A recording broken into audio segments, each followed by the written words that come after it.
नाम विजय दीनानाथ चौहान, बाप का नाम मास्टर दीनानाथ चौहान, गांव मांडवा। दृश्य जितनी बार देखो उतनी बार रोंगटे खड़े हो जाते हैं। मैं उस जनरेशन से नहीं हूं जिसने अमिताभ बच्चन का विजय देखा हो।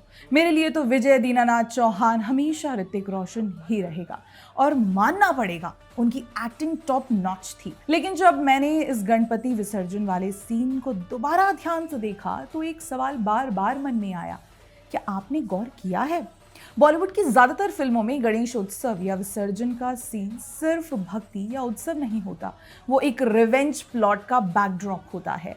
या तो पुलिस विलेन को मार रही होती है या हीरो बदला ले रहा होता है या क्लाइमैक्स में मारपीट का क्योस। तो फिर क्यों एक पावन पर्व को सिनेमाई हिंसा का सेट पीस बना दिया जाता है? इस गणेश उत्सव पर आइए इसी सवाल को गहराई से डिसेक्ट करते हैं। नमस्कार, मैं हिमांशी और पैम्फलेट परिवार की ओर से आप सभी को गणेश उत्सव की हार्दिक शुभकामनाएं। करीब 3 साल पहले पैम्फलेट के शुरुआती दिनों में हमारी मराठी मुलगी सिमरन शर्मा ने दफ्तर में ही गणेश उत्सव मनाया था। डीजे के सुरों पर गणपति की स्थापना हुई, दिन में 2 बार आरती भजन और अगले दिन ढोल ताशों के साथ बप्पा की विदाई। उस दिन हमें एहसास हुआ कि असली उत्सव फिल्मों वाला गणेश क्योस दोनों के बीच जमीन आसमान का फर्क है। जिस क्योस को दशकों से बॉलीवुड एक रिवेंज प्लॉट की तरह दिखाता आया है, वही अगर आप महाराष्ट्र जाकर देखें तो आपको एक ब्यूटीफुल क्योस नजर आएगा। गणपति बप्पा के आगमन से लेकर अगले 10 दिनों तक पूजा, आरती, भजन और हर घर में बप्पा लाडके बेटे की तरह विराजमान होते हैं। फिर ढोल ताशों और डीजे के स्वरों में आंखों में आंसू लेकर बप्पा को विदा किया जाता है। बॉलीवुड भी ये सब दिखाता है और मैं ये नहीं कहूंगी कि उनके गणेश उत्सव सॉन्ग्स या विजुअल्स ग्रैंड नहीं होते। देवा श्री गणेशा या सिंदूर लाल चढ़ायो आज भी सुनते ही रोंगटे खड़े हो जाते हैं। लेकिन साथ ही हर बार कियोस्क ढूंढने और उस कियोस्क को नॉर्मलाइज करने का उनका कंपल्शन साफ दिखता है। होली हो या दिवाली, गणेश उत्सव हो या दशहरा, हर जगह क्लाइमैक्स में लड़ाई, खून खराबा और बदले की आग। सीन्स गिनाऊं, इतने क्लासिक सीन्स हैं कि आप सिनेमाटोग्राफी या बैकग्राउंड सोर्स में खो जाएंगे। और कब गणेश चतुर्थी मर्डर और रिवेंज से मिक्स हो गई, ये खुद आपको भी समझ नहीं आएगा। अग्निपथ से शुरुआत करें।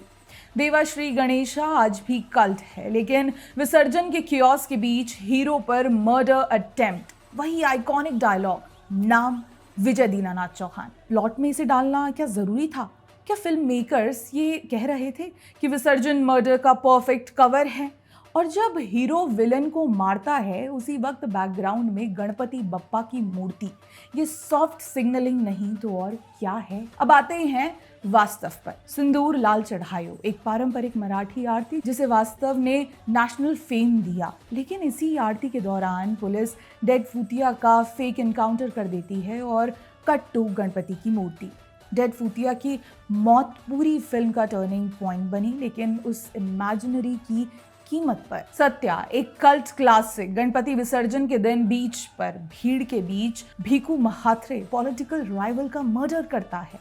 सरकार 3 2017 आरती के बीच ही गोलीबारी। शोर इन द सिटी, फिर वही विसर्जन बैकड्रॉप पर क्राइम, डॉन क्योस और विसर्जन का ब्लेंड। और हाँ, प्रभुदेवा की ABCD शायद एक रेयर एक्सेप्शन है जहां विसर्जन को डिवोशन से कॉन्क्लूड किया गया।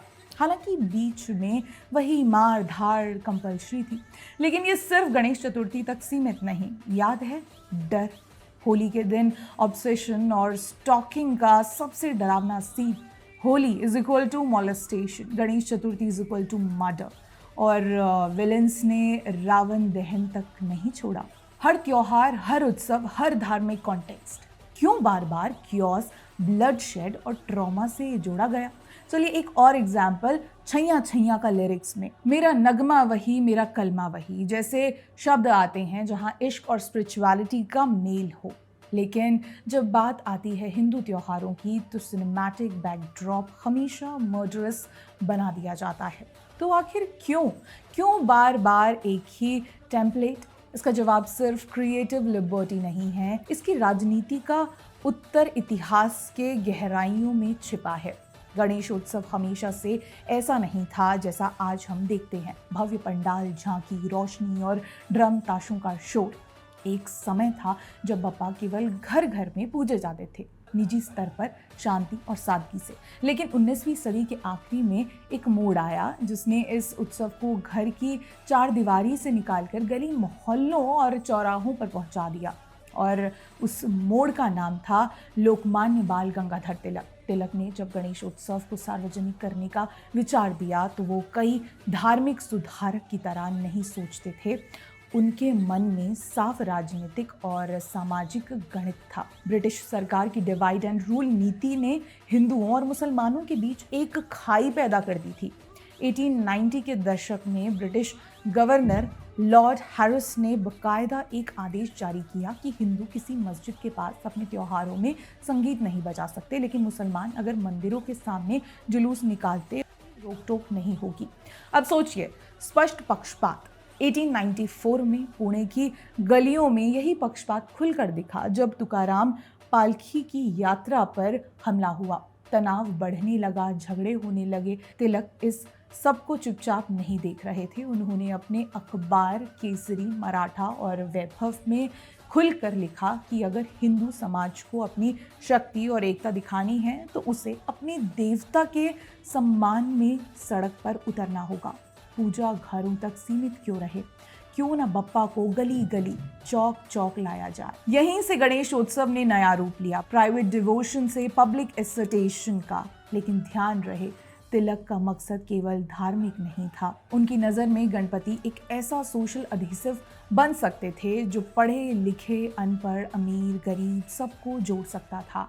वो जानते थे कि भारत में राजनीति सीधे जनता तक तभी पहुंच सकती है जब धर्म और संस्कृति की भाषा में बोले। और एक और दिलचस्प मोड़, तब तक हिंदू समाज में बड़े पैमाने पर मुहर्रम में हिस्सा लेने की परंपरा थी। हिंदू भी ताजिया उठाते, जुलूस निकालते और उस पूरे माहौल में शरीक होते।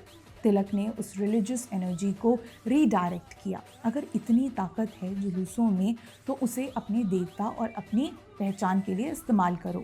नतीजा ये हुआ कि गणपति केवल घर का देवता नहीं रहे, वो राष्ट्र देवता बनने लगे।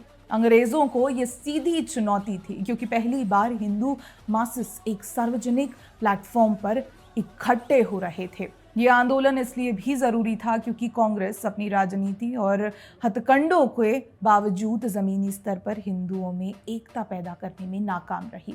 ऐसे समय में लोकमान्य बाल गंगाधर तिलक आगे आए। उन्होंने समझ लिया था कि अगर जनता को संगठित करना है तो उसके लिए किताबों और भाषणों से ज़्यादा असरदार जरिया धर्म और परंपरा हो सकते हैं। कांग्रेस जहां केवल शिक्षित अभिजात वर्ग तक सीमित थी, वहीं तिलक ने आम जनता की धड़कन को समझा। उन्होंने तय किया कि गणपति उत्सव को निजी पूजा तक सीमित न रखकर उसे सार्वजनिक मंच बनाया जाए, एक ऐसा मंच जो राजनीतिक चेतना और धार्मिक भावनाओं को जोड़ दे। इतिहास गवाह है, लोकमान्य तिलक ने जब गणेश उत्सव को सार्वजनिक आंदोलन बनाया तब ब्रिटिश सरकार को पहली बार एहसास हुआ कि धार्मिक प्रतीक एकता के औजार बन सकते हैं। और वही पैटर्न आज भी जारी है। रामनवमी इसका सबसे ताज़ा उदाहरण है। पहले जहां ये केवल घरों और मंदिरों तक सीमित एक धार्मिक परंपरा थी, अब पिछले 2 दशकों में ये सामूहिक शक्ति और आस्था का